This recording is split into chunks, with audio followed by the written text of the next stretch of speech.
Bueno, chicos, buenas noches a todos. Espero se encuentren muy bien. Ya pasaron los 5 minutos que les doy generalmente para que se vayan conectando y estén en tiempo y forma. Les agradezco a todos su asistencia el día de hoy. Vamos a continuar con los contenidos de la materia. No sé si pudieron visualizar un poquito sobre el documento que les dejé anteriormente de tarea, en lo que continuábamos de la reseña del desarrollo de la clase. Anteriormente estuvimos viendo, déjenme, me pongo en contexto, permítanme un momento. Estábamos viendo bueno, íbamos a entrar al subjetivismo y al relativismo. Anteriormente vimos el dogmatismo y el escepticismo. Ahora vamos a continuar en materia con el subjetivismo y el relativismo. De acuerdo al artículo de investigación que ustedes llevaron anteriormente, ¿qué me pueden decir sobre el subjetivismo y sobre el relativismo de acuerdo a la postura que ustedes pudieron analizar y reflexionar de los contenidos? Los escucho fuerte y claro y pues buenas noches una vez más.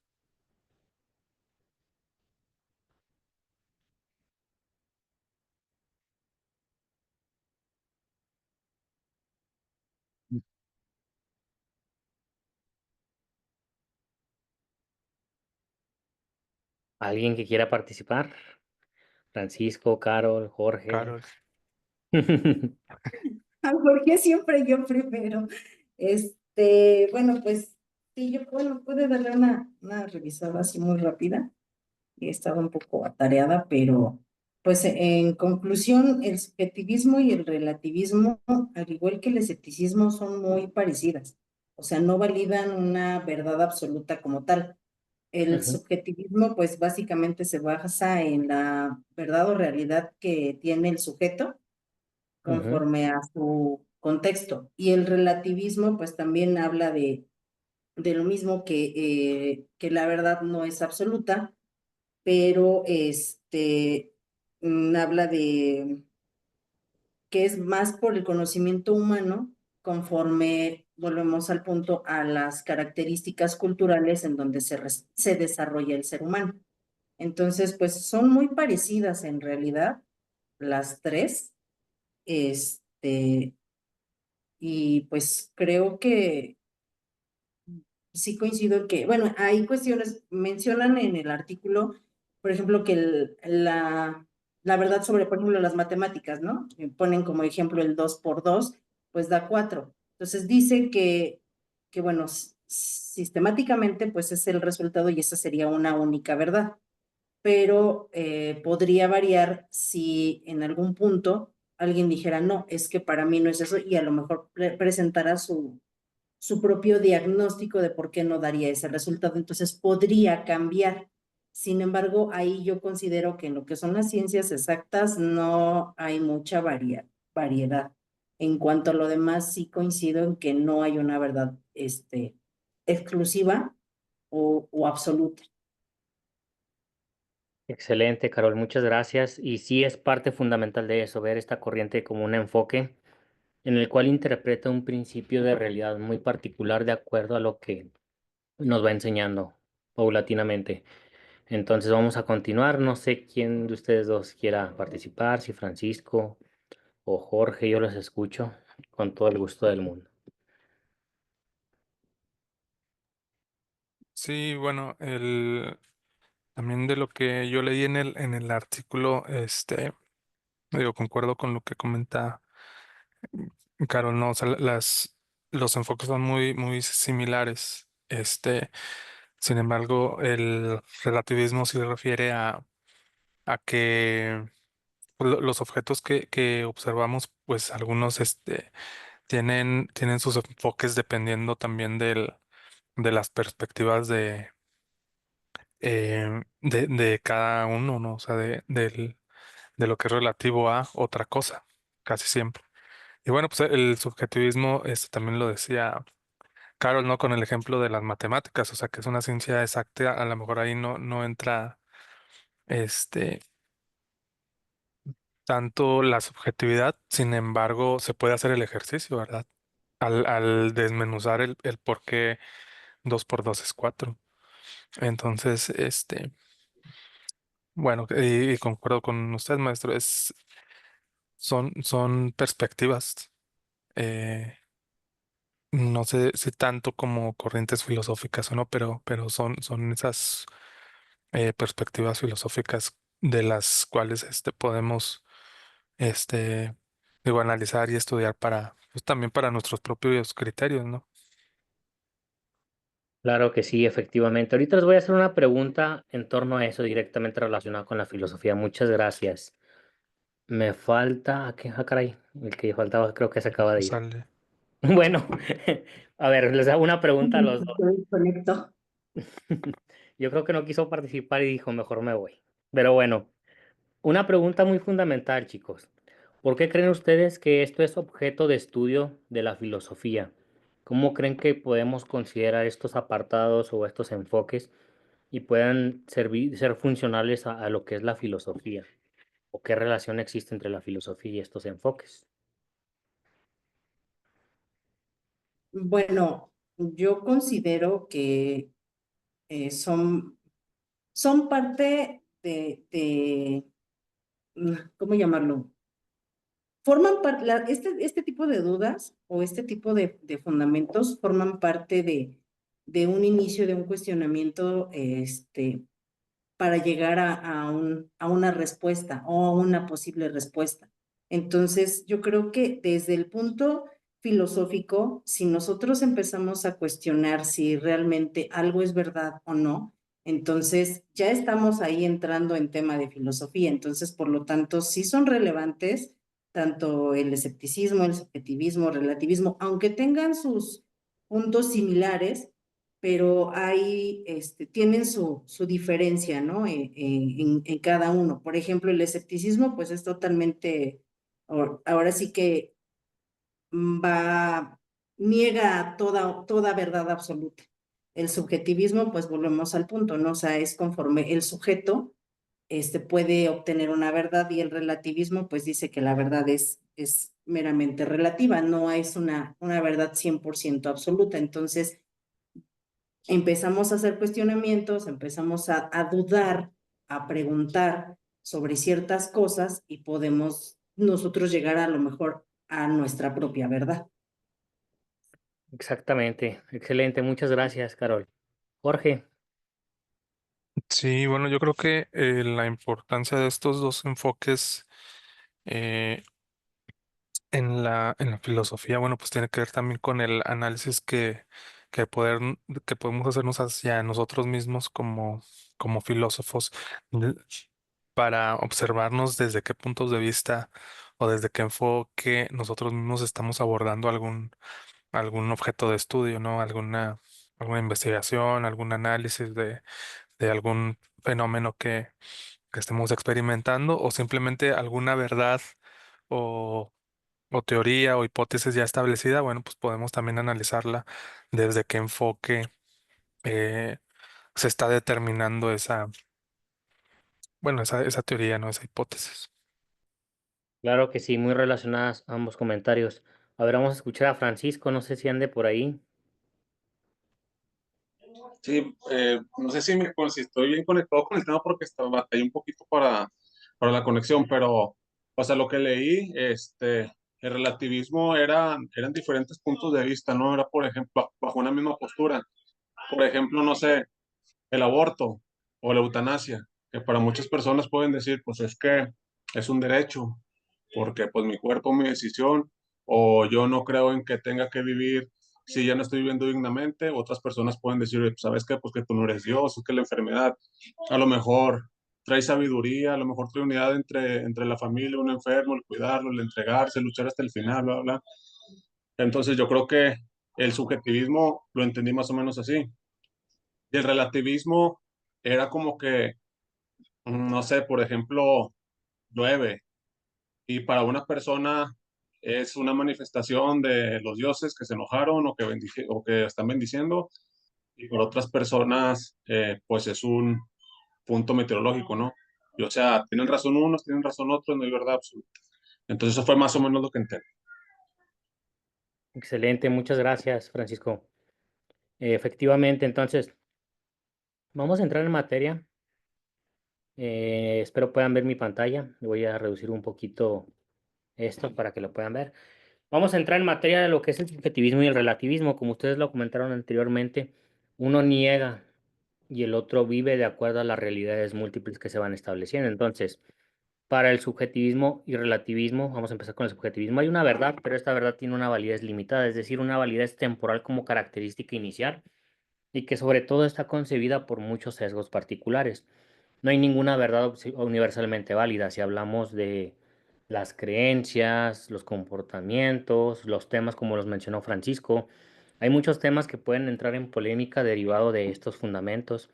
Las verdades universalmente válidas, pues obviamente son verdades que vive cada persona en sus distintas formas de concepción o principios de entendimiento de acuerdo a su desarrollo, cultura, idiosincrasia, etcétera. Entonces, estas verdades universales es el enfoque que buscaban los filósofos. ¿Cuáles son esas verdades universales, inmutables o inclusive trascendentes que podemos llegar a conocer? Pero sobre todo la filosofía se buscaba concebir cómo lo vivía el individuo particularmente. Entonces, dentro de este subjetivismo limita la validez de la verdad al sujeto que conoce y juzga. Por ahí vienen varias leyes de la lógica que se sobreponen en esta parte. No sé si lo había comentado en esta clase o en otra materia. Sobre, por ejemplo, el obre de paja, reductio ad absurdum, ad hominem. eh, Son formas de poder conocer a través de la lógica cómo se está refutando a la persona que argumenta o inclusive estamos delimitando un sesgo a través del comentario, si es una falacia o no, que esa es la principal función, poder ver las contradicciones o inclusive lo que no es consistente a eso y poder encontrar la falacia. El relativismo, por otro lado, está emparentado con el subjetivismo, es decir, tiene mucho que ver. Según él, no hay tampoco ninguna verdad absoluta, ninguna verdad universalmente válida, toda verdad es relativa, tiene solo validez limitada por cuestiones externas al sujeto. Si se fijan, ambos argumentan que hay una verdad que es limitada y relativa, limitada en cuanto al conocimiento del sujeto y sobre todo válida temporalmente o inclusive en la concepción universal no llega a tener esta coherencia porque cada persona lo vive diferente. Entonces, dentro del objetivismo, el objeto determina al sujeto. Es decir, para el objeto tenemos como que cierta forma de visualizar nosotros.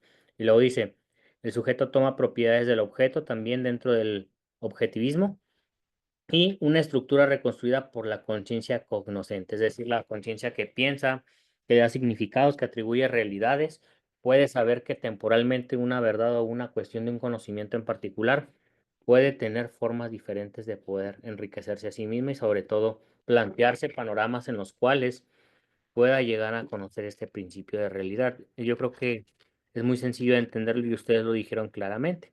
En el subjetivismo yo vivo la realidad de acuerdo a lo que yo creo y en el relativismo estoy dándome cuenta de que no hay ninguna verdad absoluta. Entonces, aquí es conocer las múltiples realidades y las cuestiones que se van enraizando en nuestra cultura o en nuestra sociedad. Vamos a continuar con el siguiente. Este tema realmente estaba muy cortito, como se dieron cuenta. Es muy fácil de entender. Ahorita vamos a hacer una dinámica conforme vayamos avanzando. Vamos a avanzar al pragmatismo, que ese no se los dejé como lectura porque no les quería cargar realmente mucha lectura, pero sí les voy a dejar una para la siguiente clase. Entonces, aprovechando, hago un paréntesis. Les voy a mandar de una vez la rúbrica. Se las voy a subir al apartado de proyecto final, pero también se las voy a mandar vía WhatsApp al grupo, que es la forma en la que se debe estructurar el microensayo. Ahí viene muy entendible, muy fácil de estructurar. Para que ustedes, si recuerdan bien, les pedí que hicieran un tema, o bueno, más bien eligieran un tema filosófico como trabajo final y pudieran hacer un producto creativo en torno a su relación con la materia que es teoría del conocimiento, cómo se puede abordar desde la teoría del conocimiento, y creo que ahorita ya estamos viendo el abanico de temas. Entonces, retomando un poquito, el pragmatismo, ¿qué significa acción? Lo verdadero significa es lo útil, valioso, fomentar de la vida. El conocimiento humano recibe su sentido y su valor de este destino práctico.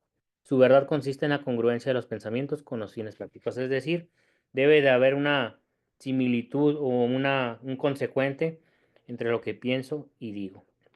Y para el pragmatismo tampoco hay una verdad absoluta. No sé si han escuchado alguna vez alguna persona que dice o que suele decir en su día cotidiano que es una persona muy pragmática. No sé si por ahí han escuchado esa frase. Bueno, esa frase deriva de todo esto, de la forma en la que ponemos una finalidad práctica a un hecho o una realización de una actividad o una acción. El primero en utilizar el término es el filósofo norteamericano William James, que en 1910, del cual procede también el nombre del pragmatismo. No ve la esfera de la lógica, simple y sencillamente se remite a la experiencia más allá del pensamiento, es decir, el fin práctico de poder ejercer una acción determinada para llegar a un consecuente es lo que me va a dar el valor de poder hacer algo y que tenga un significado y sobre todo tenga una finalidad. Eso es la parte del pragmatismo. Continuando un poquito, vamos a ver ahora el criticismo, que bien lo conocemos muchos, que pertenece al filósofo Immanuel Kant y muchas obras sobre las cuales ha trabajado, e inclusive el criticismo como corriente epistemológica, que tiene mucho que ver con esta parte, es muy fundamental. El criticismo significa examinar, contrario a lo que pensamos de manera coloquial, que la crítica muchas de las veces suele tener la consideración de atacar a la otra persona, cuando en realidad no es ningún ataque a la persona, sino más bien es hacer un escrutinio de las cuestiones que vamos analizando. Comparte con el dogmatismo la fundamental confianza en la razón humana, es decir, el principio de razón del individuo, de poder llegar a un entendimiento. Está convencido de que es posible el conocimiento y de que hay una verdad, el criticismo, es decir, hay que examinar, por eso lo dice, cuál es esa verdad dentro de este conocimiento humano y esa verdad a la cual queremos llegar como causa final. Une a la confianza en el conocimiento humano en general y la desconfianza hacia todo conocimiento determinado, es decir, hay una contradicción muy grande entre el conocimiento humano donde tiene que partir por una confianza, pero también hay un conocimiento determinado que puede ser desconfiado o no puede ser necesariamente verdadero. Como lo dije, Immanuel Kant lo postuló. ¿Qué significa qué puedo conocer? Se plantea la pregunta Kant. ¿Qué me es posible conocer? Conocer es alcanzar lo que las cosas en sí mismas son. ¿Cuál es el objeto de conocimiento? También se pregunta qué debo hacer. La gnoseología va muy de la mano o muy relacionada con la epistemología, que podría traducirse en lo mismo. Es el estudio o el tratado del conocimiento, pero también cuando me pregunto qué debo hacer, entran varias cosas de por medio, varias corrientes de pensamiento. En la que debo hacer puede entrar la ética o la moral o una ética moralista. Y sobre todo, cómo me es posible llegar a conocer ese objeto de estudio y lo analizo. Y qué puedo conocer, dónde están mis límites, porque a lo mejor hay una delimitación y esa delimitación puede venir de factores que no estoy considerando. Ahora, el fenómeno y las apariencias y no la realidad, lo que está más allá de un nómeno es incognoscible. Kant retomaba de lo que es el noumeno y el fenómeno para hablar de lo que es la persona y el objeto. Y eso es lo que examina este conocimiento del criticismo. Poder llegar a conocer si todas estas verdades que yo estoy viendo a través de estas realidades y apariencias del fenómeno son reales a través del conocimiento y el entendimiento del objeto. Por eso el criticismo se da esta tarea de examinar y por eso comparte esta variable con el dogmatismo, porque tiene que haber una verdad, tiene que haber un trasfondo, tiene que haber una finalidad para lo que es el conocimiento y sobre todo también poder llegar a indagar en él y sobre todo también la certeza del conocimiento humano. Entonces juegan muchos factores, están de por medio y juegan un papel muy importante a la hora de aterrizar esta información. Hasta aquí vamos bien con el pragmatismo y el criticismo. Si hay alguna duda me puedo regresar y puedo aterrizarlo de otra manera sin ningún problema. En la clase pasada había dicho que el pragmatismo era una verdad eh, como que no espontánea, una verdad temporal. Ujú.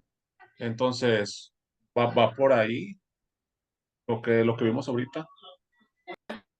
El pragmatismo no lo abordé la clase pasada. La vez pasada llegamos al subjetivismo, bueno, más bien al escepticismo y al Sí, dogmatismo. fue la primera.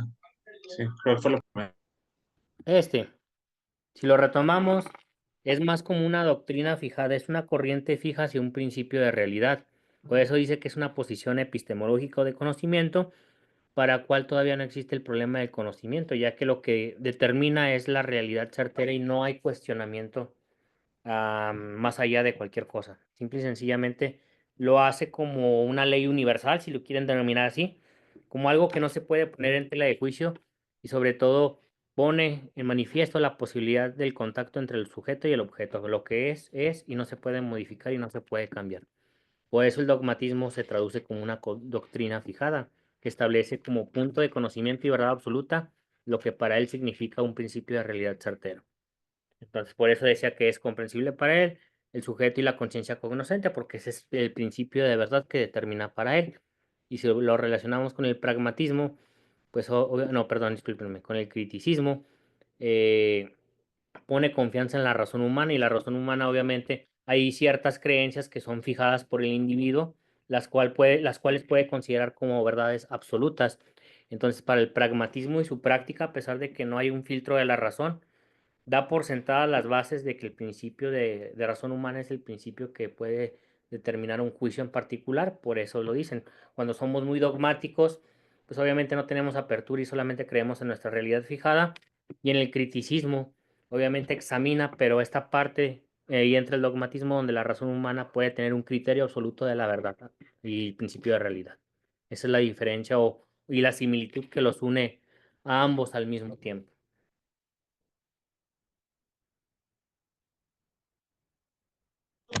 Sí, profe, muchas gracias. No, de hecho, me fui porque de lo que usted habló en la primera clase fue de un paradigma, pero no, eso el paradigma fue cuando usted dijo que es una verdad temporales que son válidas por un tiempo. Pero no, esto Sí. es pragmatismo, es diferente, nada más que le digo como que lo relacioné, pero no, pues no, son cosas muy diferentes. Hay ciertas similitudes y de hecho en todas podría entrar quizás los paradigmas, porque los paradigmas, pues es como dicen, los se hicieron para romperse. Hay una frase muy coloquial que dice eso. Entonces en cada una podemos ver que siempre está presente el principio de realidad y el conocimiento. Y aquí es indagar qué significa ese principio de realidad, de verdad y de conocimiento para cada una de las corrientes. Ahora, vamos a empezar con el origen del conocimiento. Preguntas básicas. ¿Cómo tiene lugar psicológicamente el conocimiento en el sujeto pensante? Ya vimos algunas corrientes, cómo piensan que es el conocimiento. Alguno es fijado, alguno es temporal, alguno es válido para cada una de las personas en diferentes contextos, y luego dicen que se funda la validez del conocimiento. Pues obviamente se puede fundar en una verdad absoluta según las creencias, se puede fijar en algo temporal, y como los paradigmas que mencionábamos hace un momento, o la validez se puede ver a través de la ruptura del paradigma para que alcance nuevas formas de trascendencia. ¿Y cuáles son sus bases lógicas? Que es el principio en el cual tenemos que aterrizarlo. Y creo que muchos ya conocen esta corriente. La manera de aterrizar sus bases lógicas: racionalismo, empirismo, a priorismo. Vamos a ver cada una de ellas para ver cómo lo piensan. Yo creo que esta es muy básica y todos la conocen. El pensamiento y la razón es la única manera de llegar al entendimiento de la realidad, según el racionalismo. Por eso el pensamiento, la razón, es la fuente principal del conocimiento humano. Y para ella es importante siempre aterrizar que estos principios son universales. El conocimiento solo es tal cuando es lógicamente necesario y universalmente válido. Por eso ahí dentro del racionalismo es una verdad universal que vive a través de la razón y a través del entendimiento o el intelecto humano, y sobre todo sus dos características: es conceptual y es deductivo. Acuérdense que hay método inductivo y deductivo. El método inductivo parte de lo general a lo particular, y el deductivo parte de lo particular a lo general. ¿Para qué? Para analizar cada una de las cosas, seguirlas deconstruyendo y poder llegar a ese entendimiento. Un ejemplo de ello es las matemáticas. Deductivo de lo general a lo particular, pues vemos una fórmula tiene un desarrollo. Como me estoy metiendo un conocimiento más deductivo, puedo entender que cada uno de sus elementos me llevan a entender ese principio de realidad. Y sobre todo también hay una regla según el método cartesiano o el discurso del método de René Descartes, que es un libro muy bueno. Si tienen posibilidad de leerlo, se lo recomiendo. Ahí vienen las bases de la lógica y este entendimiento a través de 4 principios que podemos ver, que uno es la evidencia, el número 2 es el análisis, el número 3 es síntesis y el número 4 es comprobación. Y si se fijan, esto es muy similar a lo que vemos en una tesina, en una tesis, en un artículo de investigación o en un anteproyecto de investigación. Tenemos que basar nuestra evidencia para tener el entendimiento intelectual de que algo es lógico, y esa lógica recae en el racionalismo. Tenemos que tener un análisis del objeto a conocer o indagar. Tenemos que hacer una síntesis de todos los elementos que hemos hecho en conjunción para poder ver cómo se concatenan o se relacionan. Y por último, tenemos que llegar a la comprobación de que ese fenómeno sucede y que todos esos elementos me llevan a formular ese entendimiento del fenómeno que estoy analizando. Y para el racionalismo, esa es mi verdad. Y a pesar de que quizás para algunos es absoluta, pues para el racionalismo es universal y sobre todo es válida y lógica en todo momento y en toda circunstancia. De eso se caracteriza y se conceptualiza el racionalismo. Hasta aquí voy a ir avanzando. Vámonos con el empirismo, y creo que ustedes lo conocen muy bien como el conocimiento que se da a través de la experiencia.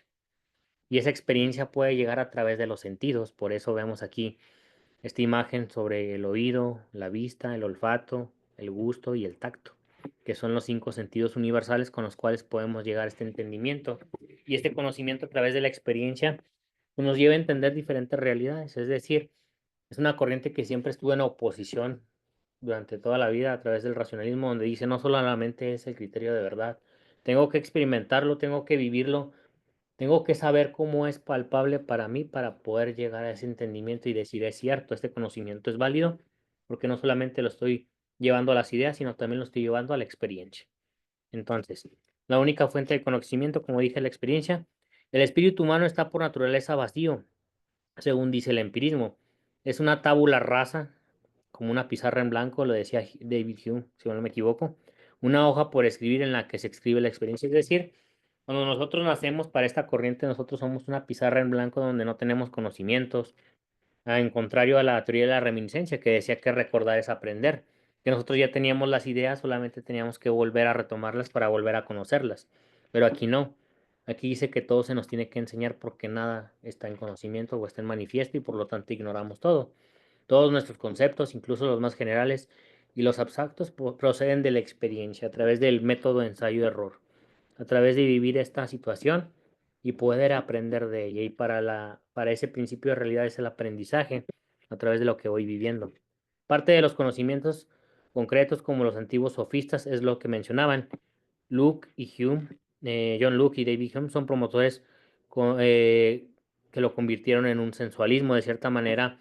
Condillac también, sí, Condillac, se me olvidaba. Condillac, Locke y Hume lo convirtieron en un sensualismo ya que para ellos era muy atractivo poder conocer a través de esta metodología. Entonces, vemos las diferencias y el origen del empirismo y el racionalismo en esta tabla que les pongo en algún lado. Aspectos en que se diferencian en la época del desarrollo. Sabemos que principalmente primero fue el racionalismo y luego ya por consecuente nació el empirismo. La diferencia entre cada uno.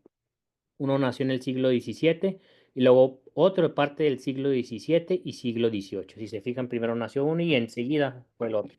Lugar de origen, el empirismo fue en Inglaterra y el racionalismo en la Europa occidental. Fuente de conocimiento, como lo vemos en el empirismo, la experiencia y en el racionalismo, la razón. Métodos de conocimiento, ¿cómo puedo llegar a conocer este método? Pues para el empirismo, observación, inducción y análisis de hechos, que si nos fijamos, al final de cuentas, en una investigación creo que ambos se relacionan, porque primero tengo que deducir lógicamente qué es lo que estoy leyendo y para ello tengo que observar, analizar y sobre todo ver los hechos cómo se están presentando. Si hay diferencia, si hay consistencia, si hay una contradicción, si hay un sesgo a través de ellos. Entonces, también racionalmente yo creo que podemos llegar a encontrar esos sesgos a través de la lógica. Por eso digo que los dos siempre van muy mancomunados o de la mano, porque creo que sin el uno o el otro no podríamos llegar a ese método científico que tanto estamos tratando de analizar. Ideal de creencia para el racionalismo, la matemática, y para el empirismo, las ciencias naturales o las ciencias subjetivas que nosotros conocemos ahorita en la actualidad. Temática, ideas adquiridas de conciencia sustancial para el empirismo y para el racionalismo, ideas innatas, concepción funcional, las ideas que ya tenemos nosotros y el empirismo, pues lo que vamos adquiriendo a través de esa experiencia. Son muy importantes las dos, ya que como les digo, a través de estas dos podemos llegar a esta inducción. Y es lo que muchas de las veces no ven en parte de la filosofía, porque muchas de las veces dicen la filosofía está muy enajenada de la ciencia, pero no saben que la ciencia parte de este objeto de estudio, a través de las diversas corrientes y los principios fundamentales. Y creo que si se ponen todavía más profundos, yo siempre he dicho, hay que regresarnos a los principios. Y si uno entiende la filosofía, puede llegar a conocer de manera particular todas las ciencias que se nos van presentando. Es lo que yo siempre he dicho dentro de esta concepción. Hasta aquí, pues es algo muy simple, racionalismo y empirismo. No sé si hay alguna duda o algún comentario. ¿No? No. Excelente. No, Vamos a todo avanzar. bien. Todo bien, gracias. Vamos ahora al intelectualismo. Es una corriente en la cual les digo que hay una fusión de dos variables, racionalismo y empirismo. Como vieron que las dos conjuntamente podían preceder a un método científico particular, pues de cierta manera decidieron fusionarse o trabajar en conjunto. Entonces aquí dice, tanto la razón como los hechos se producen conocimiento. ¿Por qué? Porque no puedo llegar a una deducción o inducción si no utilizo mi pensamiento, que es parte de la lógica y es parte de ese racionalismo del cual hablo. Pero también para llegar a conocer más palpable y tangiblemente ese conocimiento que estoy aterrizando, es muy importante poder aterrizar los sentidos por los cuales lo estoy manifestando. Dice Santo Tomás, empezamos recibiendo las cosas concretas, imágenes sensibles, especies sensibles, el intellectus agens extrae de ellas las imágenes esenciales generales de las especies inteligibles. Entonces, esta conjunción de estas dos me va a llevar al conocimiento profundo de esta forma en que se me presenta a través del fenómeno. Entonces, aquí dice, no existen las ideas priori o innatas. Las ciencias de la naturaleza parten de la experiencia y luego dicen, las ciencias no se basan solo en la experiencia, sino en la razón. Si se fijan, hay esta eterna lucha que al final de decir, ¿sabes qué? Vamos a dejar de luchar por separado porque tú dices que va a llegar a través de la razón, pero tú también me dices que va a llegar a través de la experiencia. Bueno, entonces, si conjuntamos las dos, vamos a utilizar el intelectualismo para poder llegar a este entendimiento de la verdad y el conocimiento de los objetos. Al final hay verdades, hay creencias, y tenemos que llegar a ese punto de encuentro en el conocimiento para poder aterrizar esa información y poder tener tangiblemente lo que pretendemos conocer. Eso es el intelectualismo. Rescatamos un poco. Racionalismo, razón. Empirismo, experiencia. Intelectualismo es un conjunto de tanto el racionalismo como el empirismo. Prosiguiendo un poquito. Y aquí sigue o nace el apriorismo. También existe perdón, bueno, vamos a reformularlo. También este considera la experiencia y el pensamiento como fuentes del conocimiento, comparten esto con el intelectualismo. Sin embargo, el apriorismo define la relación entre la experiencia y el pensamiento en un sentido directamente opuesto al intelectualismo. Es decir, el conocimiento tiene elementos a priori, como decía Kant, para quien se comprende el espacio y el tiempo por medio de la intuición y el pensamiento. Para esta forma de pensar o este sentido ya había muchas cosas antes de, a priori, no a posteriori. A priori es esta traducción del antes de. Ya había parte de ese conocimiento y por ende, para este esquema es el apriorismo y luego sigue el racionalismo y luego sigue el empirismo y luego sigue el intelectualismo. Es decir, si los ponemos en un esquema para Kant, primero por sobre todas las cosas había nacido el apriorismo, pero no lo habían considerado. ¿Por qué? Porque todo esto ya existía antes de. Solamente la mente lo que hizo fue retomarlo, como lo que les explicaba de la teoría de la reminiscencia. El conocimiento para Kant o el apriorismo kantiano. El conocimiento dice lo siguiente. Todo conocimiento comienza con la experiencia. No todo el conocimiento procede de la experiencia y el conocimiento es una composición de lo que recibimos de la experiencia y lo que producimos espontáneamente a las impresiones sensoriales. Es decir, de esta forma racionalizamos, llegamos a este entendimiento y sobre todo ya lo aterrizamos con la experiencia, pero todo esto ya estaba a priori antes de yo poder deducirlo. Por eso se dice que era principal a cualquiera de estas corrientes que había nacido anteriormente. Por eso la traducción del antes de cualquier cosa. Eso es el apriorismo de cierta manera. A lo mejor puede confundir un poco, pero esto es lo que hace de traducción, porque analiza todas las variables de la razón, de la experiencia, pero al final, ¿qué es esa razón y esa experiencia si no teníamos antes de una, una profundidad de una esencia de algo que ya existía materialmente? Esto es el apriorismo de cierta manera. Si tienen alguna duda, interrúmpanme, no hay ningún problema. Ahora, la esencia del conocimiento, ya que terminamos con estas corrientes, que son 4, racionalismo, empirismo, intelectualismo y apriorismo, vamos a ver cuál es esta esencia profunda del conocimiento, que la hace particularmente concebible o cognoscible. Y aquí plantea estas preguntas. ¿Cuál es el factor determinante en el conocimiento humano? Pues hay muchas variables de por medio. No podemos decir que solo es una. ¿Tiene este su centro de gravedad en el sujeto o en el objeto? Pues muchas corrientes dicen que en el sujeto y otras dicen que en el objeto, dependiendo de cómo lo queramos ver. Y para eso nacen las soluciones pre-metafísicas, que favorecen al sujeto y al objeto. Y aquí vemos al objetivismo y al subjetivismo, que ya los habíamos retomado anteriormente. El objeto es el decisivo entre los dos miembros de la relación cognoscitiva. El objeto determina al sujeto y es algo dado, como dice Platón, en la teoría de las ideas, algo que ya estaba y hoy ya era existente para nosotros.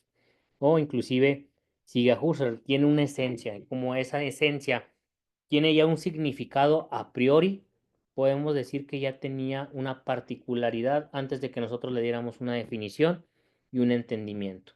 Es decir, no sé, cualquiera de estos objetos ya tenía una naturaleza innata, si así lo queremos ver, porque ya tenía un significado, ya tenía una composición, ya tenía una forma de preconcebirse, y eso por eso dice que es una solución premetafísica. Antes de cualquier entendimiento, podemos ver su profundidad. Y para el subjetivismo, funda el conocimiento humano en el sujeto, un sujeto superior trascendente, y el conocimiento se funda en la conciencia, como lo planteaba San Agustín, en el neojantismo en la época moderna. Es decir, para este subjetivismo nosotros ya teníamos que tener un conocimiento a partir de la conciencia de que existe. Entonces, a partir de eso, metafísicamente, teniendo una conciencia, si este objeto ya existe en mi mente, puedo plantear un significado, una esencia y una profundidad del mismo. Entonces, son dos formas particulares de poder traducirlo. Objetivismo, esto ya existía, ya tenía una esencia, ya tenía una profundidad, sin antes yo darle o atribuirle un significado. Y para mí, empieza a existir, a tener una esencia y a tener una profundidad desde el simple hecho en el que yo le estoy dando un significado y le estoy dando una finalidad. Por eso se viven de manera diferente, hablando premetafísicamente. Aquí estamos haciendo una conjunción de los dos. Y aquí dice Mafalda, qué importan los años? Lo que realmente importa es comprobar que al fin de cuentas la mejor edad de la vida es estar vivo. Y tiene mucho que ver con todo esto que vamos analizando sobre el subjetivismo, sobre el objetivismo y todas estas soluciones premetafísicas en las cuales nosotros tratamos de darle una esencia. Ahora vamos a ver un poquito sobre estas soluciones metafísicas, pero antes de ver estas dos y sobre todo las soluciones teológicas y el criterio de verdad antes de entrar a estas tres corrientes, vamos a hacer un pequeño ejercicio, si les parece. Vamos a trabajar en estas cuatro corrientes. Van a elegir un tema, por ejemplo, desde la filosofía. No sé, a mí me nace entender la muerte, por ejemplo. ¿Qué diría el racionalismo sobre la muerte? Pues quizás la muerte es el pensamiento de que tangiblemente tengo la idea de que voy a morir. Para el empirismo, pues es la experiencia de saber que ya no voy a continuar viviendo ciertas situaciones o ciertos contextos. ¿Cómo lo concibe el empirismo, la muerte en particular? Y ahí puedo irme al intelectualismo, pues en la conjunción de los dos, ¿cómo puedo llegar a ver la idea de la muerte filosóficamente hablando? Y por último, el apriorismo, ¿cómo vería la muerte el apriorismo desde este punto de vista? Son temas que nosotros podemos relacionar, no necesariamente tiene que ser la muerte, puede ser cualquier fenómeno que se nos presente, pero cada una de ellas tiene una traducción particular en la cual podemos tener un entendimiento de cualquiera de los temas que nosotros vamos viviendo. Entonces, me eligen un tema y de ese tema me dicen cómo podría concebirlo el racionalismo, el empirismo, el intelectualismo y el apriorismo. No sé si hay alguna duda en particular. No, todo bien, profe. Gracias. Todo bien. Igual, son las 8:44, casi las 8:45. ¿Les parece si les doy de 15 a 20 minutos? Ahorita a los 15 minutos les pregunto si ya acabaron. Si no, les doy 5 minutos más sin ningún problema, ¿les parece? Ok, ya quedó. Adelante, Ok. chicos. Aquí estoy por cualquier duda. No me voy a ir.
Perdón, me surgió una duda.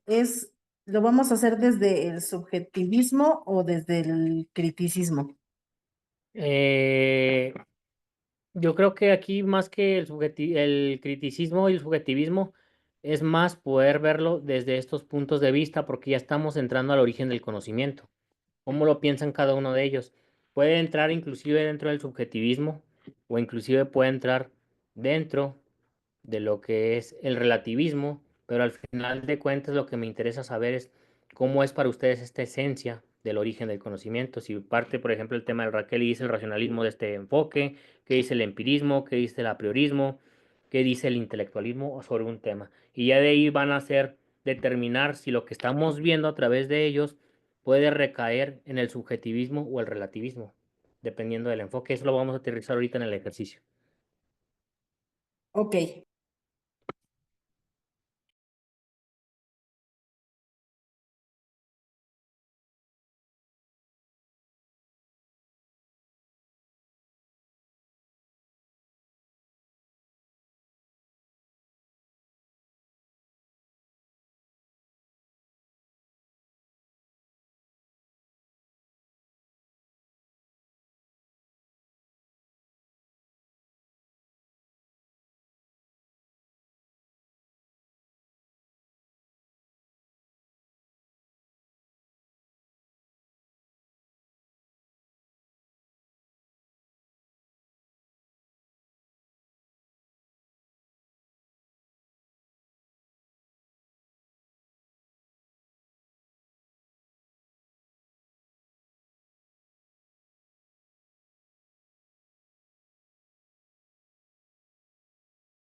Ahorita en 4 minutos, 3 minutos, perdón. Arrancamos, chicos. Continuamos. Gracias.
Bueno, chicos, vamos a continuar. Levántenme, por favor, la mano si son tan amables. ¿Quién ya terminó?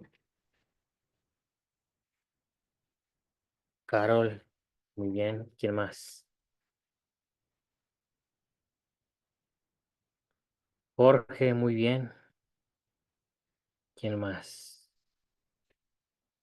Francisco, Jomar, ¿cómo van? Yo no sé dónde está la manita, pero ya. Muy bien. Francisco, ya. No nos falta Jomar. No sé si por ahí haya terminado.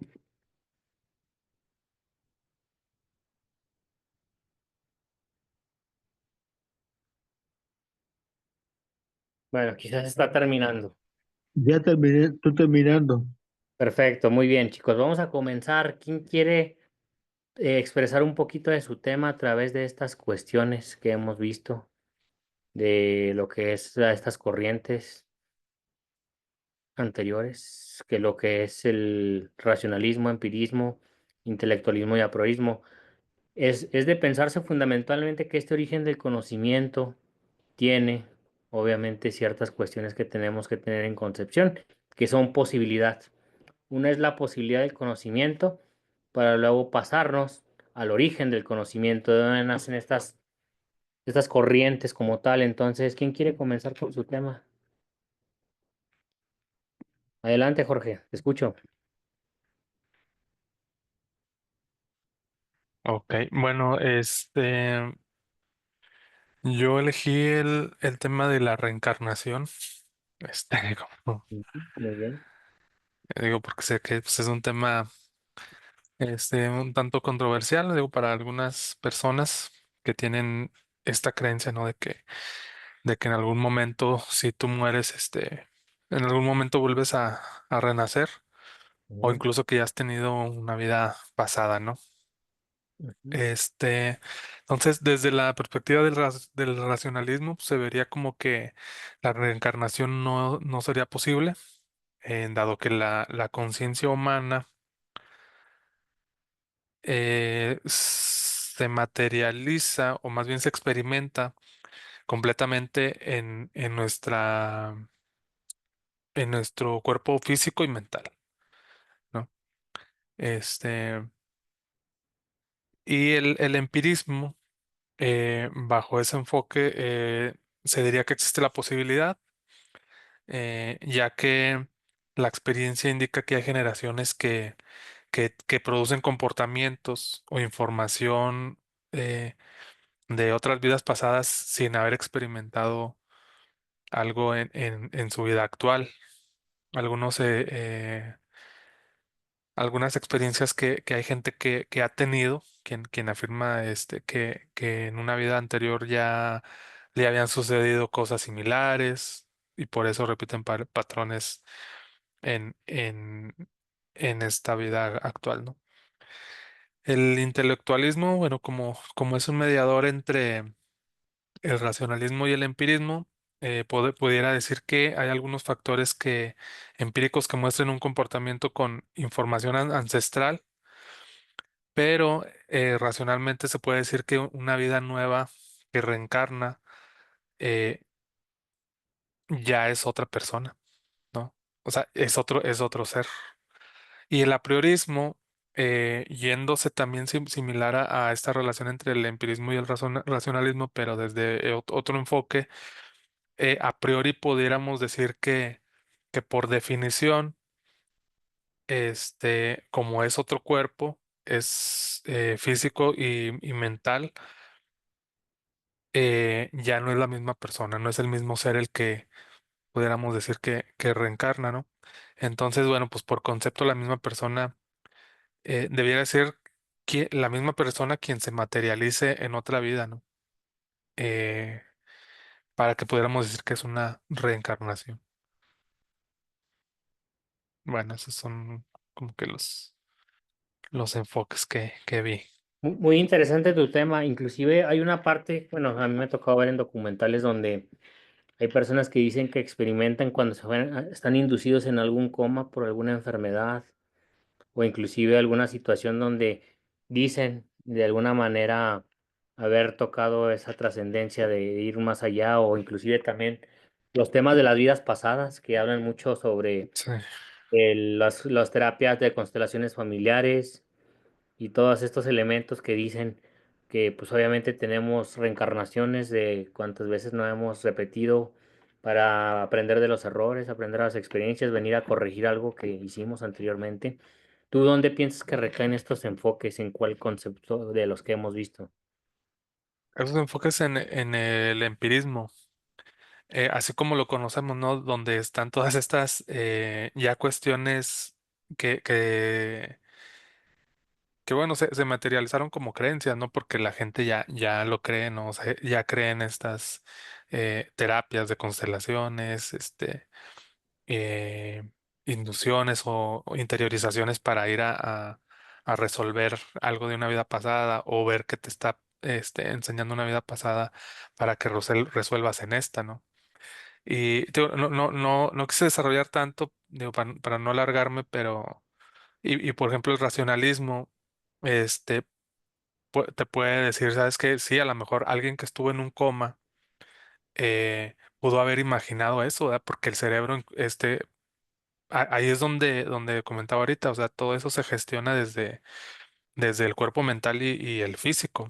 Y parte del cuerpo físico, pues, es nuestro cerebro. Y entonces toda esa información, pues ahí se va gestando. No quiere decir que tu alma o tu espíritu realmente viajó a esos momentos, sino que pudo haber sido como un tipo de sueño, ¿no? Incluso la gente que estuvo en coma o incluso en una muerte, eh, las personas que tienen una muerte clínica de 2, 3 minutos y vuelven a la vida, también hay casos donde dicen, oye, es que realmente vi a Dios, ¿no? Y todo eso. Pero es porque tienen preconcebido pues, en su psique, en base a estas creencias, todo esto, ¿no? O sea, no iban a imaginar otra cosa que realmente no tenían ahí preconcebido. Por ahí se pudiera ir hacia un apriorismo, ¿verdad? De esa preconcepción de Dios y de la reencarnación. Exactamente, muy bien desarrollado el fundamento. Muchísimas gracias, Jorge. Gracias. ¿Alguien más, chicos? Adelante, Carol, te escucho. Bueno, pues yo me fui por la eutanasia. Digo, aprovechando que Francisco tocó el tema, pues dije, vamos a aprovechar. Entonces, bueno, pues en base al racionalismo se podría analizar en términos de principios éticos y valores universales. No debería basarse únicamente en las emociones o situaciones como el sufrimiento físico, y se podría argumentar como el derecho a la autonomía y a la dignidad en la muerte. En cuanto al empirismo, evaluaría las circunstancias del individuo como lo que es el dolor, el deterioro físico, la falta de calidad de la vida. Dependería de los efectos observables en la persona y el contexto médico. Se puede justificar como una respuesta práctica a la situación física y psicológica de las personas. En caso del intelectualismo, daría prioridad a la reflexión intelectual, abordaría el tema desde el análisis ético y conceptual, buscando una comprensión profunda de los valores implicados. Implicaría una reflexión crítica sobre la naturaleza de la vida humana, la moralidad del sufrimiento y los derechos del individuo. Se haría un balance de los principios éticos a través de la razón, sin descartar las complejidades de cada caso. Y en el caso del apriorismo, estaría basado en verdades éticas o morales que se consideran innatos. Se podría argumentar que la vida humana tiene un valor absoluto que no depende de las circunstancias empíricas y sería inaceptable sin importar el sufrimiento humano. Muy bien. Excelente, Carol. Entonces, tú dices que para cada una de estas corrientes, esta parte del bien morir depende mucho del contexto tanto ideológico como en la cuestión de la experiencia de cada individuo y de las formas en las que se puede concebir de acuerdo a sus criterios, ¿verdad? Sí, Excelente. Muchísimas gracias, Carol. Muy buen tema también, muy interesante que puede generar mucha polémica, pero creo que es muy buena información. Muchas gracias. sí, la verdad es que es un tema bastante complejo. Digo, yo de manera particular, yo me quedaría con el empirismo definitivamente.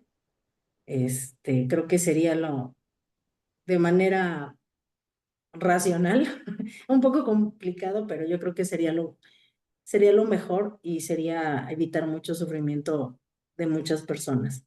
Entonces recaerías en el intelectualismo, de cierta manera. Eh, sí, pero yo considero que, o sea, tenemos que contemplar, pues, el dolor. Digo, yo tuve un caso de manera cercana. Mi suegra murió de 99 años y pues digo, la verdad ella sí sufrió mucho y en su momento yo sí llegué a pensar, ¿por qué no existe esa opción de poderle dar una muerte digna a una persona que ya estaba sufriendo demasiado? O sea, ya tenía llagas, fractura, un cáncer de seno, o sea, una situación muy, muy complicada y es tanto desgastante para ella como lo fue para nosotros como familia. Y digo, por decirlo, a mí me tocaba curarle las heridas. Ella, pues ya la verdad, luego pobrecita, ya nada más cerraba así sus ojitos del dolor, ¿no? Entonces yo pensaba en ese momento, o sea, ¿por qué no existe esa opción aquí en México, ¿no? Para que le evites ese dolor. Y se contrapondría moralmente, porque muchos dicen que nosotros quiénes somos, ¿no? Para quitarle la vida a alguien. pero también se trata de ponerte en el lugar de la otra persona de lo que está sintiendo. A lo menos digo, yo me pongo en ese lugar y yo no quisiera estar en eso, ¿no? Yo si pudiera y tuviera esa opción, yo sí podría optar por esa parte de la eutanasia definitivamente. Entiendo completamente esa experiencia, creo que es muy relativa. Y obviamente se me olvidó mencionarles sobre este elemento que estábamos viendo anteriormente, sobre el relativismo y el subjetivismo que nosotros vivimos. Definitivamente esto caería en un relativismo. Y el ejemplo de su compañero anterior, definitivamente de Jorge, caería quizás también en un relativismo ambas corrientes, porque ambas toman en consideración el hecho de cómo pues ninguna verdad es fundamental, sino simplemente la viven de acuerdo a lo que ellos consideran como parte de esta doctrina o este esquema de pensamiento. Entonces, pues muchas gracias, Carol, muy amable. ¿Alguien más que desee participar? Bueno, yo me fui por un tema pues mucho más, pues menos complicado, ¿no? Yo escogí nada más la formación de un arco iris. Por ejemplo, el racionalismo pues estudiaría el fenómeno y explicaría que la luz atraviesa un elemento transparente y que en el cielo las gotas de agua actúan como pequeños prismas. El empirismo diría que el arco iris se forma con la lluvia y cuando hay luz solar. Por ejemplo, el intelectualismo explicaría que se puede hacer un arco iris, un propio arco iris, por así decirlo, con un prisma de vidrio y que la luz al pasar a través de él se separen sus colores. Y el apriorismo explicaría que los colores del arco iris ya existen, solo que el agua y la luz los hacen visibles. Fíjate que lo dijiste de manera muy sencilla, pero a la vez muy estructurada, porque cada uno lo ve desde diferentes aristas. Entonces fue quizá un tema que parece sencillo, pero que al final tiene mucha profundidad, porque al final es el origen de dónde vienen las cosas y cómo podemos aprenderlos dentro de esta concepción. Y definitivamente esto requeriría quizás más allá de un subjetivismo. Bueno, yo lo podría ver como un subjetivismo, pero que también tiene cierta conciencia en la cuestión racional, porque tiene una explicación de ser. Inclusive esto también se hace cuando están regando los pastos y obviamente en conjunto de los rayos del sol, pues tú lo puedes ver si te filtras ahí, puedes ver lo que es la concepción de la luz de los arcoíris. Entonces me quedo mucho con esta parte de lo que es el conocimiento a priorístico, donde esto ya existía antes.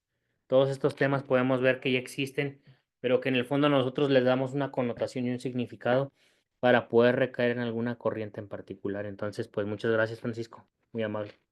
Gracias. ¿Alguien más? Me falta quién. Omar, si no me equivoco.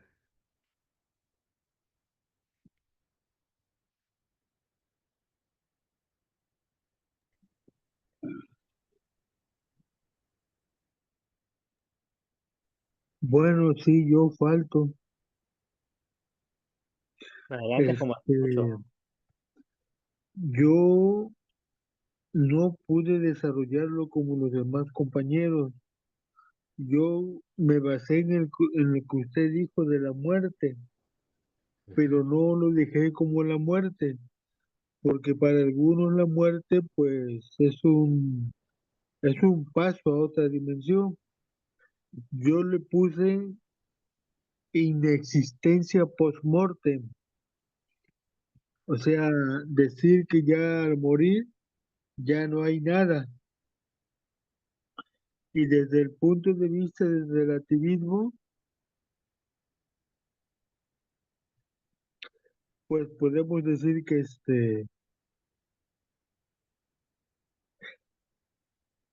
pues depende cada quien si su postura, pero mi postura es que después de la muerte ya no hay nada, ya todo se acabó, ya te pueden enterrar como cristiano, como testigo de Jehová, como judío, como musulmán, y tú no te vas a dar cuenta, porque no vas a estar desde arriba viendo cómo te están, porque ya todo se acabó. Y desde el punto de vista escéptico, yo siento que puede ser verdad, porque si es una inexistencia post-mortem, pues te mueres y ya se acaba todo. Eso de la luz al final del túnel y todo eso, pues todavía no estás muerto cuando lo estás viendo. Entonces, esa fue lo que yo alcancé a entender, maestro. Claro, tú te fuiste un poquito más a esta parte del subjetivismo y el relativismo, el cómo esta verdad puede parecer diferente para cada uno, pero al final, pues es una concepción totalmente válida y que quizás dentro de estas concepciones, lo post-mortem o el fin, la muerte puede significar muchas cosas dentro de todas estas variables, pero es el fin de algo. Un fin que para el racionalismo, pues quizás ideológicamente ya no exista nada, pero para el empirismo es un dolor y un sufrimiento o una agonía de vivir cómo se va acabando algo, y quizás para el intelectualismo será el cúmulo de los dos. Ahí también pensar sobre el recuento o lo que llaman quizás flashbacks de lo que podemos ver a través de nuestras memorias, recuerdos y sobre todo cómo vivimos, cómo nos sentimos a través de esas experiencias vividas dentro de nosotros. Y por ende, pues si vemos a priorísticamente la muerte sería como una forma de verlo y sobre todo concebirlo como algo que es inmutable y sobre todo siempre está presente en todas nuestras vidas sin importar el valor o el conocimiento que le demos. Muchas gracias, Omar. Muy amable. Entonces ya veíamos las soluciones premetafísicas. Vamos a saltarnos, bueno, vamos a pasar con la parte de las soluciones metafísicas dentro de estas tres concepciones: realismo, idealismo y fenomenalismo. El fenomenalismo es algo que nosotros podemos ver. El realismo es una posición epistemológica según la cual hay cosas reales, independientes de la conciencia, como el realismo ingenuo, para quien el problema del sujeto y el objeto no existe. No distingue entre percepción y objeto percibido. Ahí me equivoqué, una disculpa. El realismo natural sostiene que los objetos responden exactamente a los contenidos de la percepción. El realismo crítico dice que todas las propiedades o cualidades de las cosas las percibimos con la conciencia, y de esto hablaba mucho Demócrito. Entonces, para el realismo todo existe, todo lo que vemos existe y por lo tanto es verdadero y es una verdad incuestionable que tenemos que dar por sentada, y luego dice desprende el natural y el crítico. Y pues obviamente el natural dice que las cosas responden a la percepción. Todo lo que veo tangiblemente es un realismo natural porque lo estoy percibiendo. Sin embargo, el crítico dice que cada una tiene ciertas cualidades que van a responder a diferentes significados y cosas que podemos visualizar. Entonces, dentro de estas variables, pues tenemos que irlas aterrizando. Y luego después viene posteriormente el idealismo. El idealismo epistemológico dice que no hay cosas reales, en contrario con el realismo, independientes de la conciencia. Entonces, para mí el realismo, todo lo que existe afuera es verdadero, pero idealísticamente nosotros podemos ver que lo que yo creo es lo que es verdad para mí. No hay cosas independientes de la conciencia. Entonces, por ende, las representaciones, los sentimientos son idealistas. Los ideales o los objetos de la lógica y de la matemática consideran necesariamente los presupuestos objetos reales como objetos de conciencia, como objetos ideales. El idealismo objetivo lógico es esencialmente distinto del subjetivo o psicológico. Mientras esta parte de la conciencia del sujeto individual, aquel toma por punto de partida la conciencia objetiva de la ciencia, tal como se muestra en las obras científicas. El idealismo lógico es llamado panlogismo, puesto que reduce la realidad entera a algo lógico. Hoy es defendido por el neocantismo, especialmente por la escuela de Marburgo.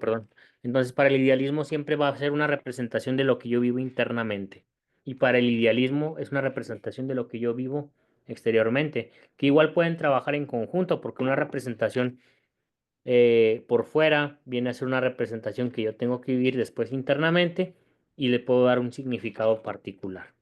Después tenemos el fenomenalismo.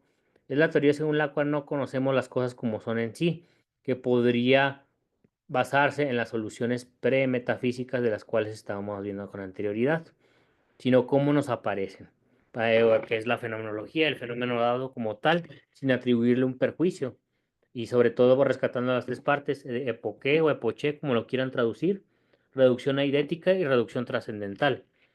Entonces, para el fenomenalismo hay cosas reales, pero no podemos conocer jamás su esencia. Es imposible conocerlo en contraste con el idealismo, con el realismo, que creen que la realidad está afuera y la otra es interna. Solo podemos saber que las cosas son, pero no lo que son. Simplemente tienen un significado particular para mí. Sin embargo, ahí estaría recayendo ya en idealismo, realismo. El fenomenalismo coincide con el realismo, como les comenté, en admitir cosas reales, pero coincide con el idealismo al mismo tiempo en limitar el conocimiento a la conciencia, al mundo de la apariencia del cual resulta inmediatamente la incognoscibilidad de las cosas en sí. Niega también a las cosas las cualidades primarias como la forma, la extensión, el movimiento y por ende todas las propiedades especiales y temporales y las desplaza a la conciencia. El espacio y el tiempo son únicamente, según Kant, formas de nuestra concepción. Ahí me faltó terminarlo.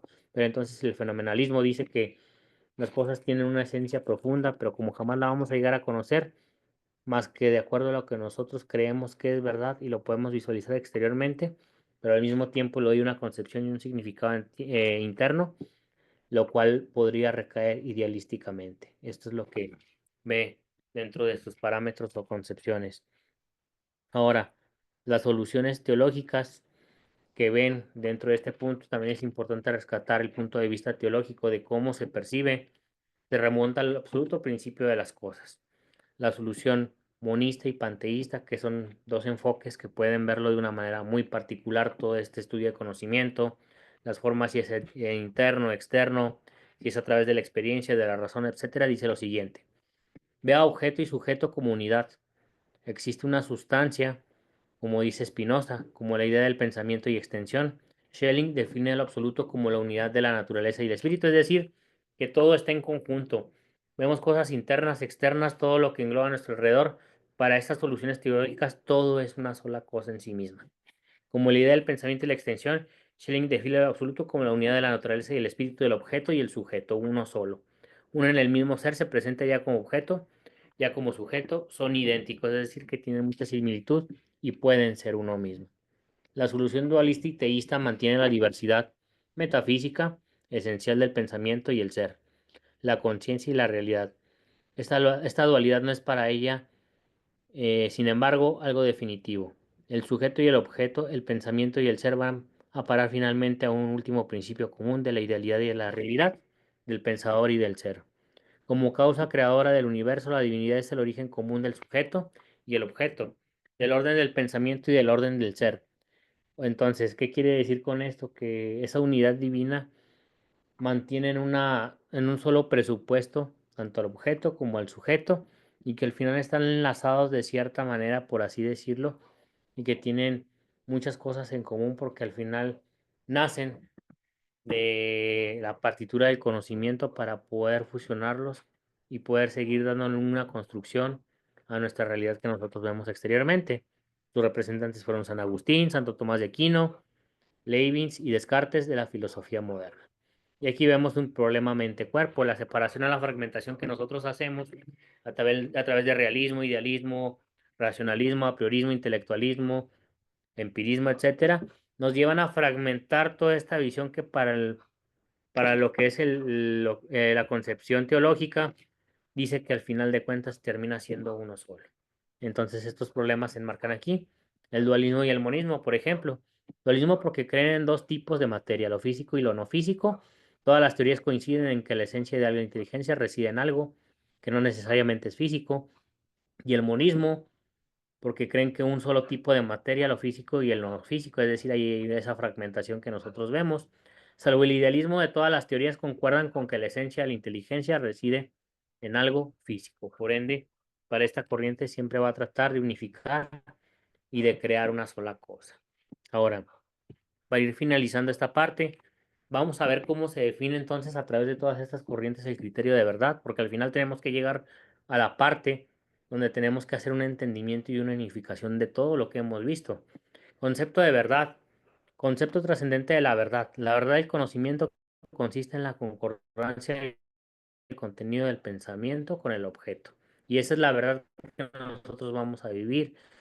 Y como ven, puede recaer en muchas de las corrientes que hemos visto, pero al final es el pensamiento. El filósofo tiene que ver cómo está viviendo esa realidad del sujeto y le da un significado o algo en particular al objeto y esa funcionalidad para poder hacer que le dé un valor a su vida. Concepto inmanente de la verdad. La esencia de la verdad no radica en la relación del contenido del pensamiento, con algo que se halla frente a nuestro pensamiento, algo trascendente el pensamiento, sino con algo que reside dentro del pensamiento mismo. Entonces lo podemos ver internamente, lo exteriorizo, le doy significado y le doy un constructo a mi vida. Desde el realismo se rechaza el concepto inmanente de la verdad, pues puede caracterizarse igualmente como concepto idealista de la verdad. Este concepto solo se tiene sentido en el terreno del idealismo, es decir, la verdad interna, que puede también ser parte de una realidad externa, sin embargo lo rechaza como un concepto universal inmanente, puede ser trascendente, puede llevarse más allá y a otros esquemas totalmente diferentes. Entonces, el concepto inmanente de la verdad puede conciliarse también como aquella posición epistemológica que Edward von Hartmann llama el idealismo inconsecuente y que nosotros hemos estudiado bajo el nombre de fenomenalismo. El objeto dado y su naturaleza profunda.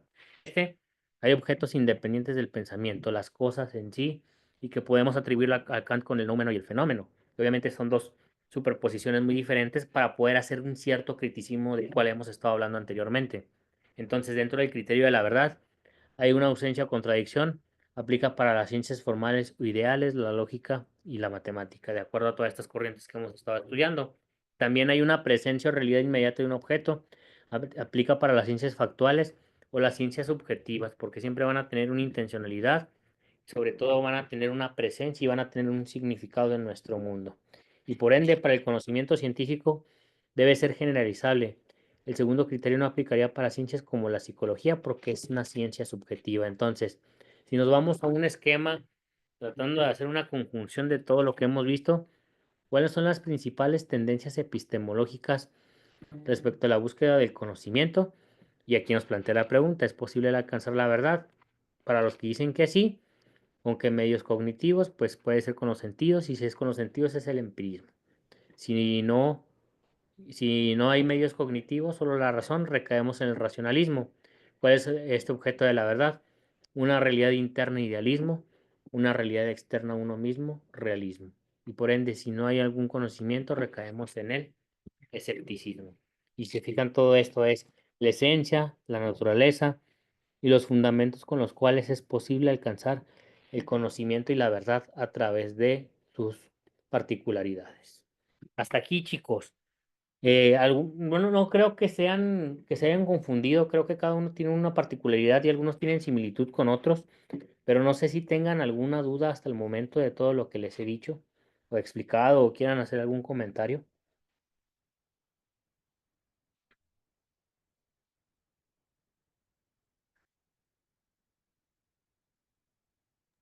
Yo no. Ninguno. Todo bien, ok, vamos dándole la bienvenida a Valerio. Valerio, buenas noches. Hola, profe, buenas noches. Bueno, ahorita igual y sé que se perdió la mayor parte de la clase, pero antes de pasar al siguiente tema y no cerrar sin dejarlo dejarlo que no comente, quisiera comentar algo sobre la lectura de lo que vimos anteriormente o que dejé de tarea.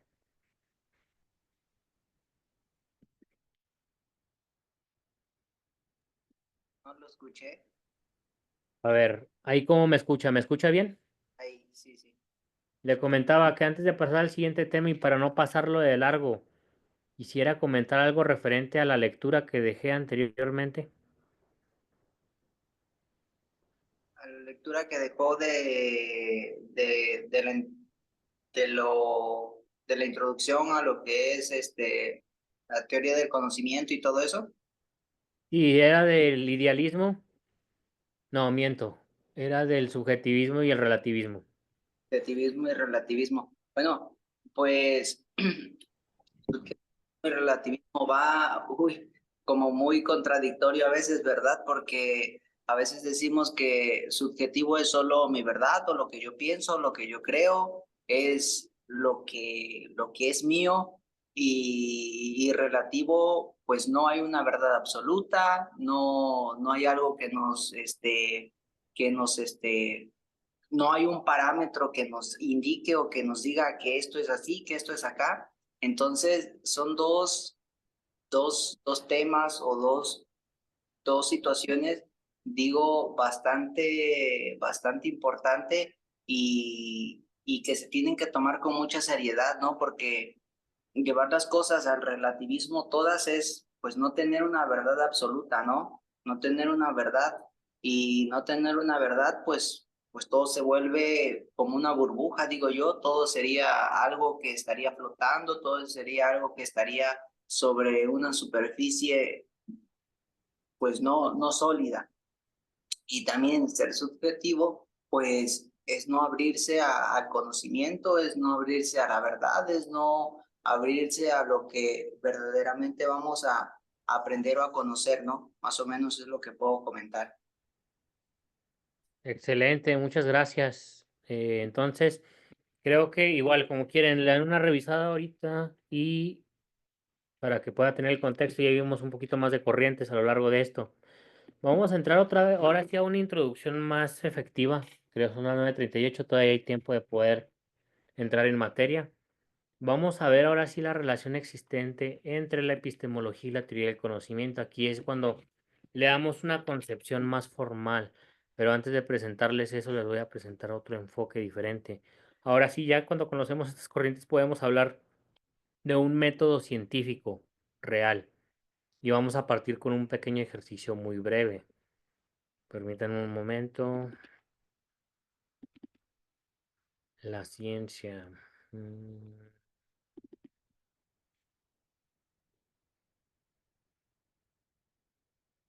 Listo.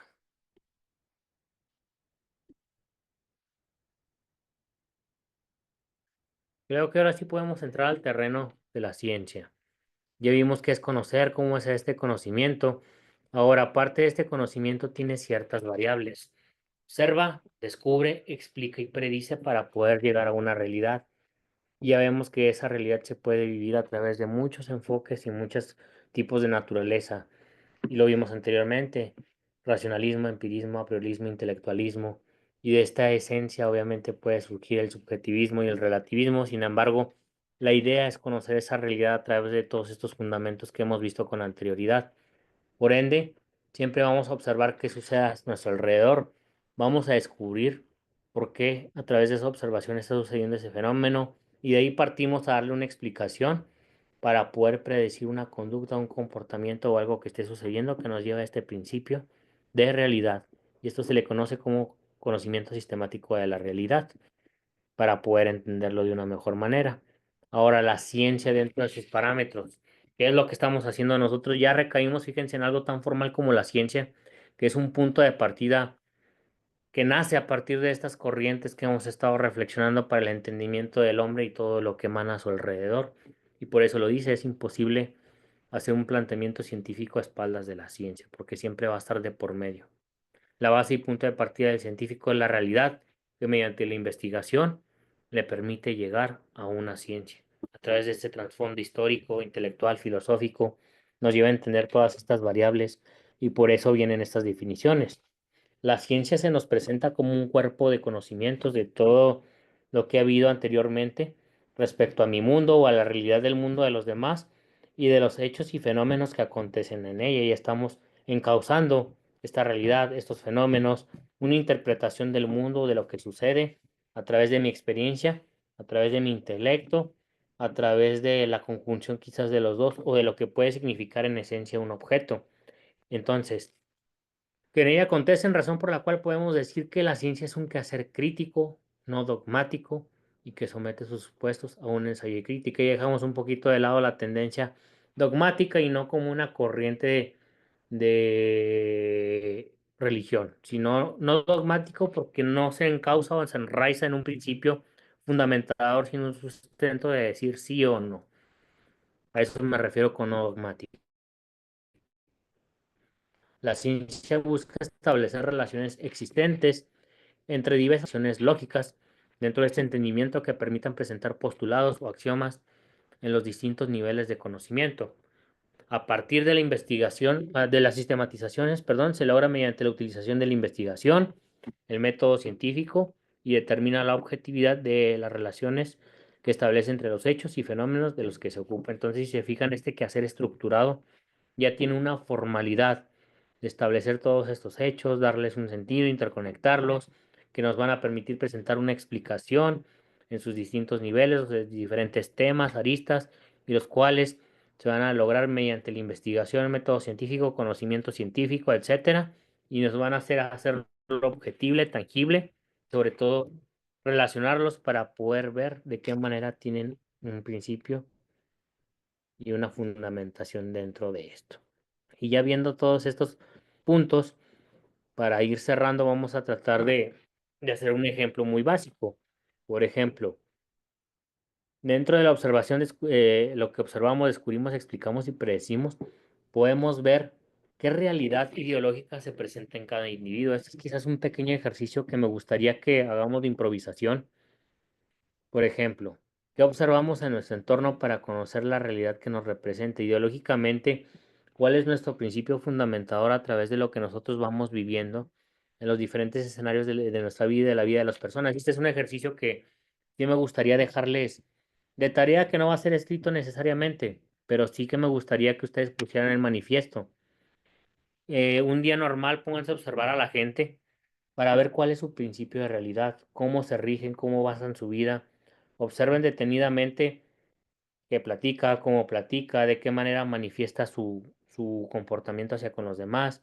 Traten de descubrir, y esto no es como que, quizás podría recaer en el subjetivismo, pero es parte de la funcionalidad de esto. Traten de descubrir, así que como dicen en ciertas partes, por qué cree lo que cree de cierta forma o por qué expresa de esta forma. Igual, si es una persona cercana a ustedes, le pueden hacer una pregunta Profe, que tenga que ver con esto que están observando y van a tratar de explicar. profe. Escucho. Ay, perdón que lo interrumpa, profe, pero dice que cuando comparte pantalla luego no nos ve. Levantamos la manita, pero ahorita con eso que está diciendo usted, por ejemplo, yo decía que yo estaba en San Andrés Tuxtla, Veracruz, y de ahí ahorita acabo de llegar a Monterrey hace una semana y entro a trabajar a un call center, pero fíjese que hay una realidad. No, o sea, fuera de serie, yo digo que yo no encajo allí porque, porque los muchachos todos con tatuajes, con piercing, todo el mundo habla de anime, todo el mundo habla de series, todo el mundo habla de Pokémones y de cosas de coreanos y de series no sé qué y de no sé, y yo de eso no sé nada, yo sé libros de filosofía y de teología y de otras cosas y cultura general y así, ¿no? Entonces, dice que la realidad de cada uno, y estamos en el mismo rango de 20 a 30 años, todos en ese mismo rango, puros jóvenes, está contratando esa empresa, pero eso que dice usted, o sea, se observa, se descubre, se explica, se predice cómo es que llevan todos como una vida, como una misma vida, ¿no? Es una vida como en común, casi todos se entienden en ese lenguaje de, sí, tal anime, sí, tal película, sí, tal serie, sí, esto, así. Y yo me quedo así como que, caray, o sea, esto sí es nuevo totalmente para mí, ¿no? O sea, su principio de realidad o su principio de vida es casi paralelo o similar al de todos ellos. De verdad, los ve usted y enseguida descubres hasta cómo se visten. Interesante, Valerio. Fíjate que es parte de la experiencia del ser filósofos y de cuestionarse, bueno, ¿por qué prevalece esta cultura o esta forma de ver las cosas en ese lugar, específicamente hablando? Entonces podríamos observar este fenómeno, cómo se manifiesta, cómo se va, qué interpretación le damos y pues poder verlo desde todas las corrientes que hemos analizado con anterioridad a través del subjetivismo, realismo, empirismo, racionalismo, intelectualismo, idealismo, apriorismo o inclusive subjetivismo también. Y ver por qué todos tenemos un mundo interno y a través de ese mundo interno es cuando podemos aprender a conocer a un otro. Por eso es muy importante siempre esta capacidad del filósofo o también lo dice el principio fenomenológico de ponerme como si fuera una película que voy a ver. A ver, ¿por qué se comportan de esta manera? Inclusive, pues, yo es algo que yo me pregunto muy constantemente. Por ejemplo, nosotros vemos cierto tipo, todavía prevalece ahorita muy frecuentemente el clasismo, por ejemplo. Lo podemos ver en muchos lugares. Y yo me pregunto, bueno, pues, ¿cuál es el fenómeno de estudio aquí? ¿Qué prevalece? ¿Qué hay? ¿Por qué se da esta cultura? ¿Por qué se da este, no sé si denominarlo logaritmo de formas de comportarse y de ser, pero me parece interesante y me pongo a reflexionar y me pongo a ver a mi alrededor lo que sucede, qué es lo que dicen cada en un círculo de este lado, en un círculo de aquel lado. Bueno, ya estoy observando ahora qué descubro, qué comportamiento hay trasfondo, sobre todo qué contextos de realidades hay en cada una de las personas que me están rodeando y están planteando ciertos escenarios, a lo mejor de una salida social, de una situación de una persona, de algo que les esté impactando en ese momento. Y ahora, ¿qué voy a explicar a raíz de esto? A lo mejor hay similitud en lo que están viviendo, o hay algo diferente que los esté impactando. Hay una realidad. ¿Cuál es esa realidad que están viviendo? Y voy a tratar de darle una explicación. Aquí sí vamos a hacerla de manera general para poder saber a través de esa observación y ese descubrir qué es lo que está sucediendo y por ende voy a predecir alguna conducta o alguna situación que esté impactando en ese momento, que es la realidad que está viviendo cada uno de los sujetos en general. Entonces, ¿cómo ven esta parte? ¿Creen que podamos hacer ese ejercicio? Sí, claro que sí. A ver, vamos a hacer voy a hacer un ejercicio con ustedes antes de retirarnos. ¿Cómo que, bueno, esto ya es tarea visual, no es tarea escrita, pero es tarea visual para que ustedes me la platiquen. Pero platíquenme cómo se impactan entre ustedes mismos como grupo. ¿Qué impacto hay?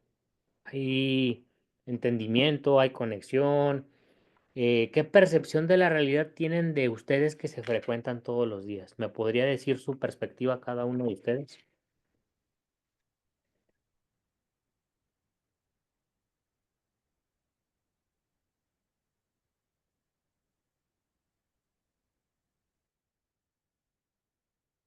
Los escucho. Híjole, A bueno, ver, este, híjole, pues digo, nos conectamos, que será dos veces por semana. Y bueno, sí, ya nos hemos conocido un poco, y sí hay un impacto, este, al menos de mis compañeros hacia mí. Es, hay no quería decir apriorismo, pero bueno, uno trata de imaginarse cómo es la realidad de ellos, porque si bien nos conocemos, pero a distancia, al 100% no sabemos en qué condiciones, viven, sus trabajos, sus familias, sino solamente lo que hemos plasmado aquí cuando prendemos video, ¿no? Y me veo impactado cuando ya los escucho, cuando ya veo cómo presentan, cómo hablan. Eso a mí me transmite cierta eh, motivación porque digo, mi percepción es que son buenos compañeros y tienen dedicación a esto que estamos haciendo igual que yo, ¿no? Entonces, sí hay un impacto, al menos personalmente de ellos hacia mí en ese sentido, ¿no?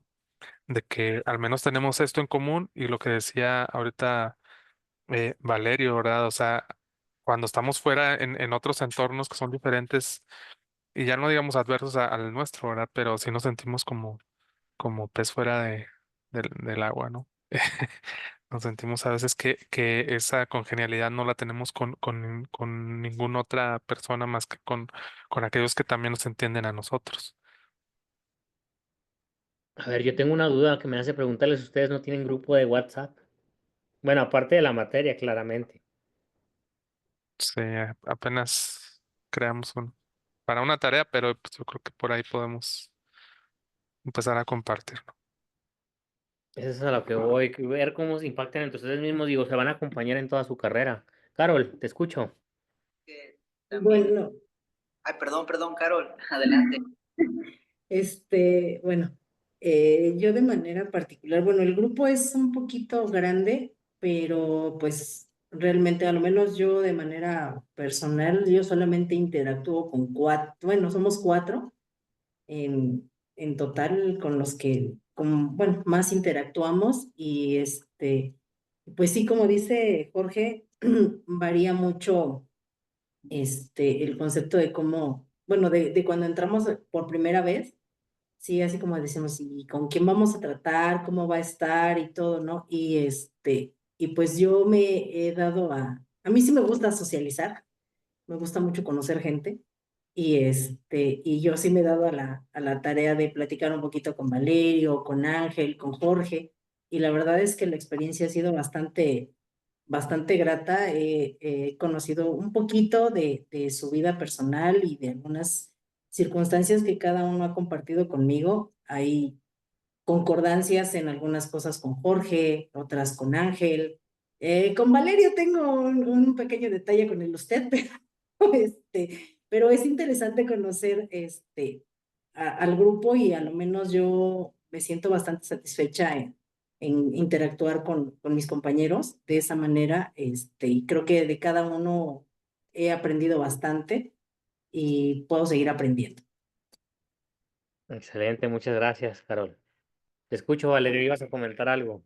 Sí, era eso de que pues en el grupo somos varios, pero en sí los que siempre buscamos o tratamos o no sé, tenemos los medios para conectarnos, somos poquitos, casi es Jorge, Carol, Ángel, por allí otros dos personas, ¿no? Tres. Pues somos poquitos, ¿no? Los que tenemos interacción, pero a mí sí me llama la atención que pues somos de diferentes cultura, origen, lugar, de diferente pensamiento, cada quien tiene sus creencias, cada quien fue educado de diferente manera, entonces eso hace un grupo muy diverso, ¿no? Y con una gran riqueza también porque esto trae diferentes pensamientos, entonces eso hace más rico todavía el grupo, ¿verdad? Porque imagínense que todos pensáramos lo mismo, o imagínense que todos creyéramos lo mismo, entonces como que no habría ni conversación, ni debate, ni puntos de vista diferentes, ni etcétera, ¿no? Entonces, creo que entre nosotros mismos también, poquito a poquito, creo vamos a ir agarrando también esa confianza como grupo o generación a la que aspiramos, porque luego se ve, ¿no? Quién sí quiere, quién no quiere, y perdón por lo que diga, ¿no? Pero superarse y buscar los medios, porque digo, hay posibilidades a lo mejor, pero no se quiere o o simplemente no se quiere o no sé, ¿no? Pero sí, sí me gusta que seamos así de diferentes lugares y conocernos y pensar diferente. Usted nos decía, ¿no? Yo vengo de una familia así, pero yo tengo mi propio pensamiento y eso es padre, ¿no? Carol cree también en otra cultura, Jorge, Ángel, pasó por ahí por el seminario también, etcétera. Entonces, es rico el grupo en eso.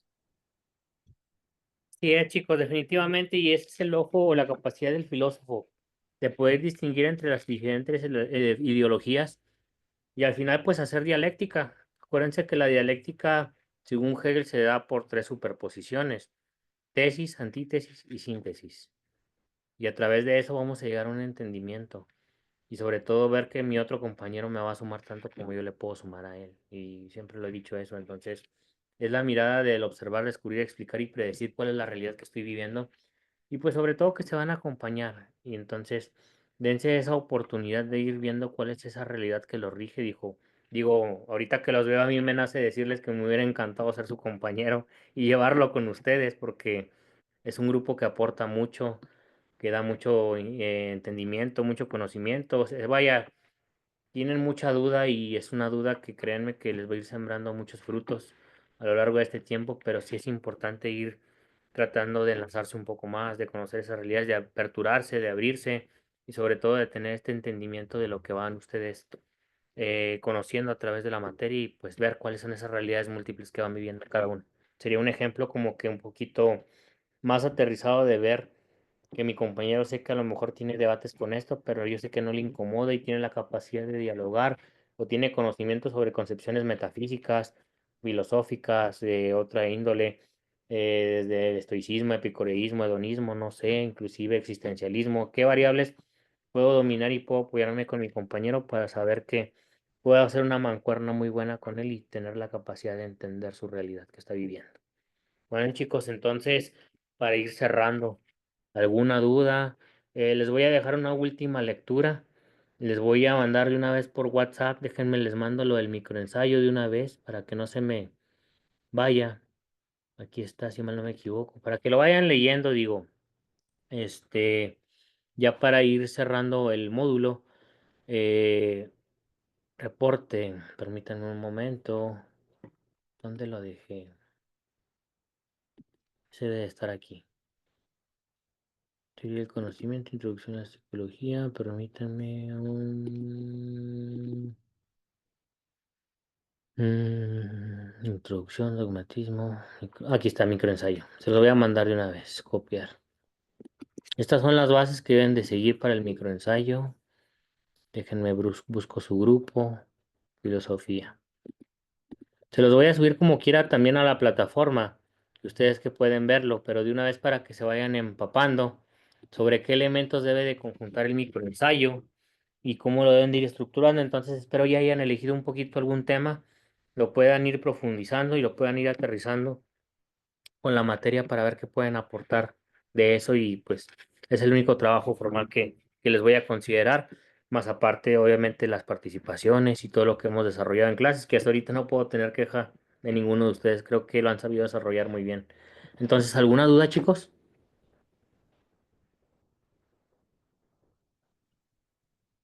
No, bueno, pues no me queda más que despedirme, desearles buena noche.